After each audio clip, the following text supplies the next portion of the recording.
Hello అండి, అందరికీ నమస్తే. Good morning. ఈనాడు, ఆంధ్రజ్యోతి, సాక్షి ఈ మూడిట్లో వచ్చే ముఖ్యమైన వార్తలను ఒక 10 నిమిషాల పాటు చూసుకుందాం. సో వీడియో చివరి వరకు చూడండి అండ్ ఖచ్చితంగా లైక్ చేసి సబ్స్క్రైబ్ చేసుకోండి. సో దయచేసి లైక్ చేసి సబ్స్క్రైబ్ చేసుకోండి.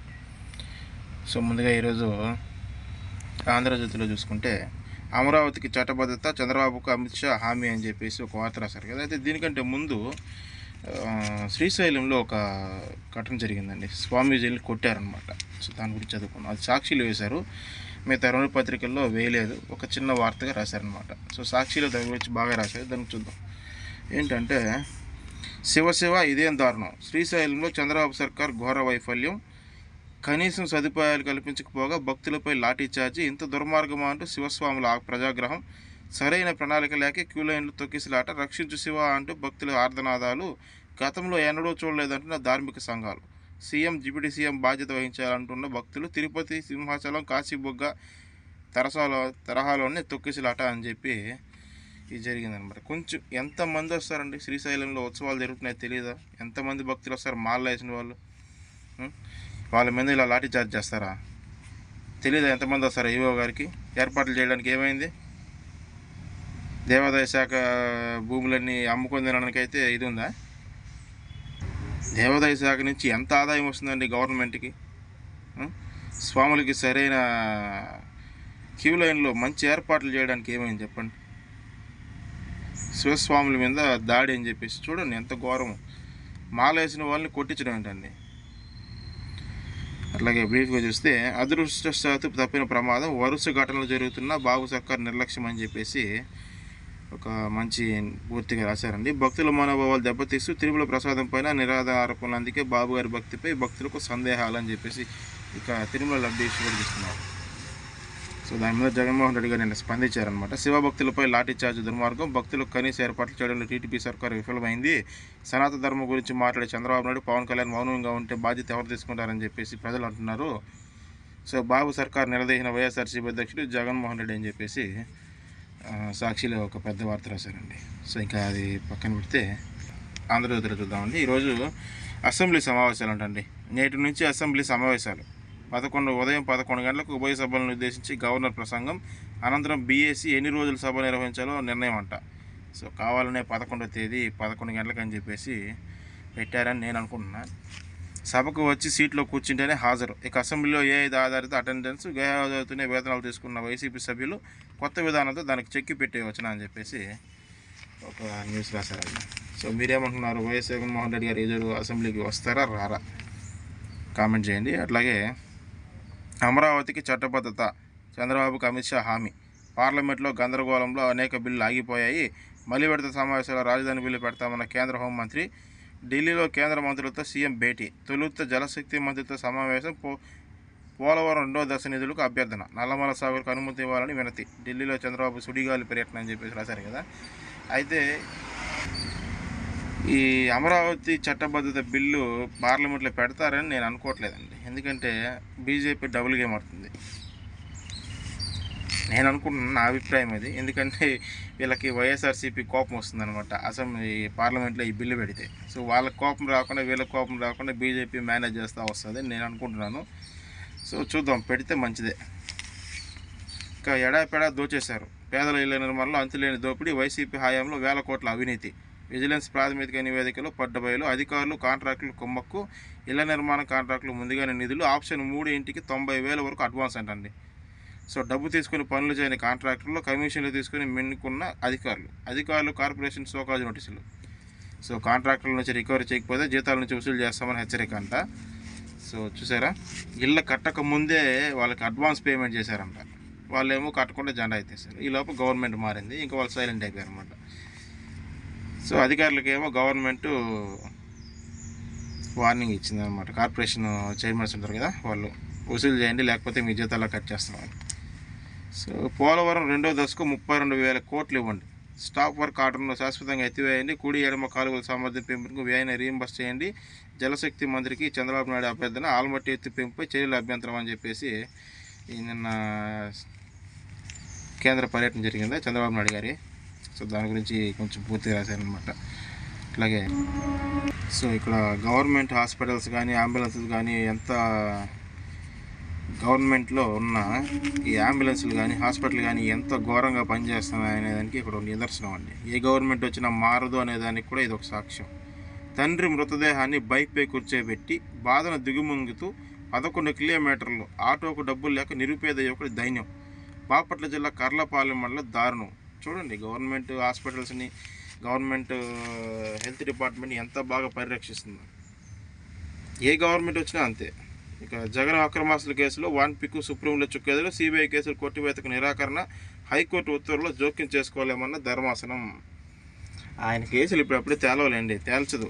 బీజేపీ ఉన్నంతకాలం వైఎస్ జగన్మోహన్ రెడ్డి గారి కేసులు చెల్లవు. ఊరికే రాసుకోవడానికి ఏదో ఒకటి అప్పుడప్పుడు బయట వస్తుంది అంతే. సో ఇక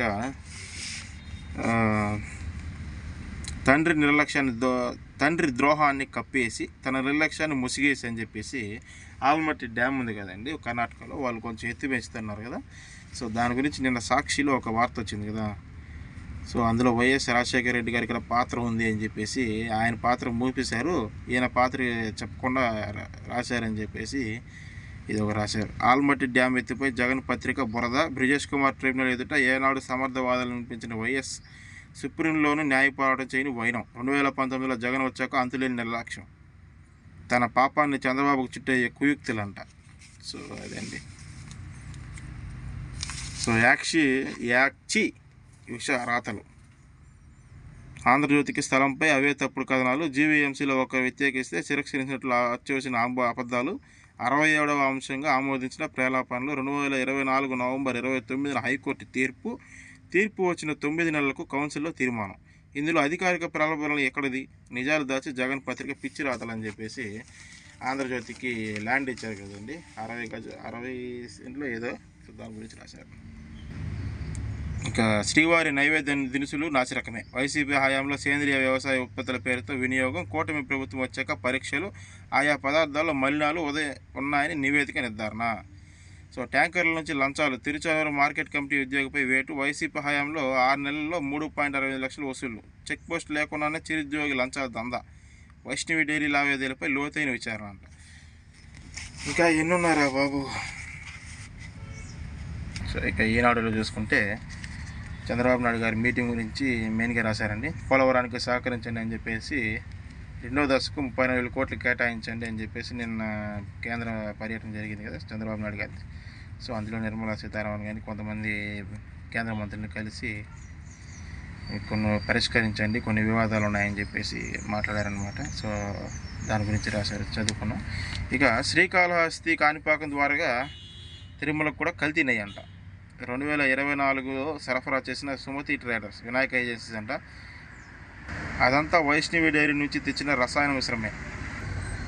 వీటి నాణ్యత పరీక్షలు వైష్ణవి డైరీ ల్యాబ్లోనే అభియోగ పత్రంలో సిట్ పేర్కొనలో వెలుగులోకి అంట. చూడండి, శ్రీకాళహస్తికి, కాణిపాకానికి, ద్వారకా తిరుమలకు కూడా ఇదే నెయ్యి పంపించారంట. ఏం మాట్లాడతారు ఇంకా. అయినా వైఎస్ఆర్సీ పార్టీలో కొంతమంది ఒప్పుకోరండి.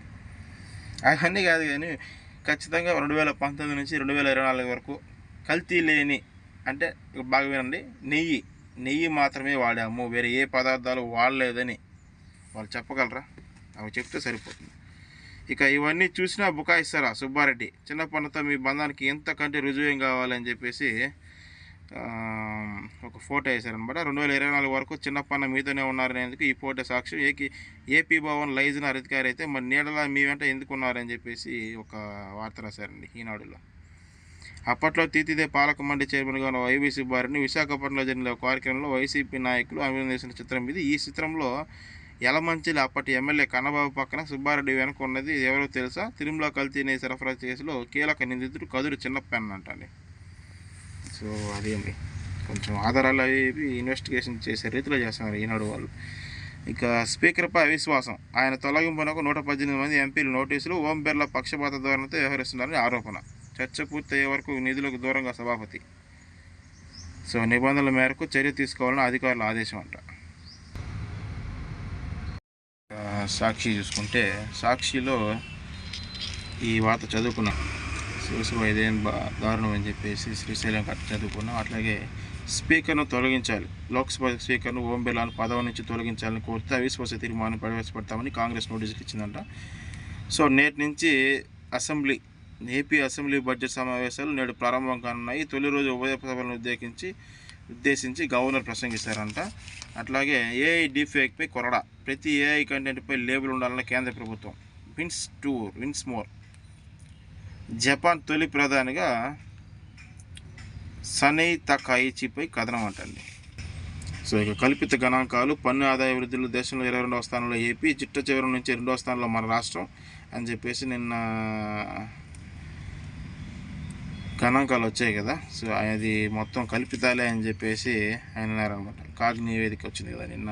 సో దాని మీద జగన్మోహన్ రెడ్డి గారు స్పందిస్తూ, కల్పిత గణాంకాలు, పన్ను ఆదాయ వృద్ధిలో దేశంలో 22వ స్థానంలో ఏపీ ఉంది, చిట్ట చివరి నుంచి 2వ స్థానంలో మన రాష్ట్రం.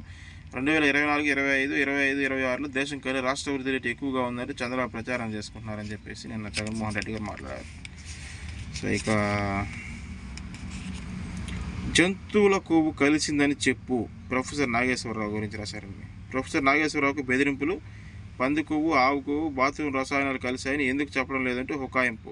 అవే కాకుండా మరికొన్ని దారుణమైనవి కలిశాయని చెప్పాలంటే దాదాపుగా 20 నుంచి 30 ఫోన్లు 3 రోజుల క్రితమే ఫిర్యాదు చేసినా పట్టించుకొని మంత్రి లోకేష్ అంట. ఈయన చాలా తెలివిగా మాట్లాడతారండి. కలవలేదని చెప్తారు కానీ నెయ్యి వాడారు లేదని మాత్రం చెప్పడు ఆయన. సో అందుకు టీడీపీ వాళ్ళు కొంచెం హట్ అయినట్టున్నారు. సో అదే అండి 3 పత్రికలో వచ్చిన ముఖ్యమైన అంశాలు. చివరి వరకు చూసిన ప్రతి ఒక్కరికి కూడా థ్యాంక్స్. అండ్ ఖచ్చితంగా లైక్ చేసి సబ్స్క్రైబ్ చేసుకోండి.